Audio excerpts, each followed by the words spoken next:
let's go to Dave Joerger real quick. Dave is phenomenal at what he does. In other words, he's earning his keep. I'm glad he didn't go to Minnesota. But here's the thing about Dave. He's stubborn, like all coaches. He's stubborn. The team has not played well as a unit, but yet they haven't lost.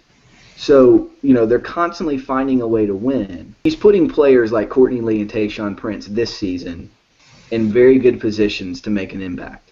And I think that's something that you got to acknowledge, that when Tayshaun's on the court, I think it's part of Joerger's positioning, but I also think it's part Tayshaun being a veteran at this. But Dave's really doing a great job with not letting the fans or not letting poor performance dictate minutes.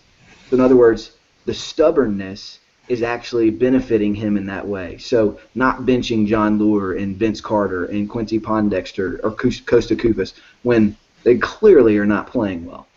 But still, they're not producing. I think they're playing well, but they're just not producing at the rate that we would all like to, see them produce.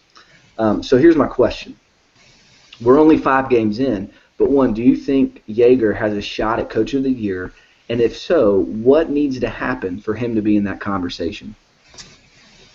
Yeah, so it's not that I don't like Dave Joerger. I don't see it happening. The Grizzlies are too established. I mean, he took over a team that went to the Western Conference Finals 2 years ago. So he's got a lot working against him in terms of no matter how well the Grizzlies do, it's not that it's expected, but there's definitely a sense of oh well, this is. Well, but think about it. Greg Popovich does that too, though, right?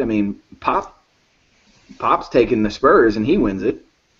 Yeah, I think it's a different category. Pop is just on another level. I mean, he's doing things out there in San Antonio that the rest of the league is now taking notice to and copycatting. And it's like you would give Pop the Coach of the Year every year if you could, but you kind of want to distribute the wealth a little bit. It's not that I don't think of being worthy. I can't see him being in the mix, unless the Grizzlies really take the 1 seed in the West.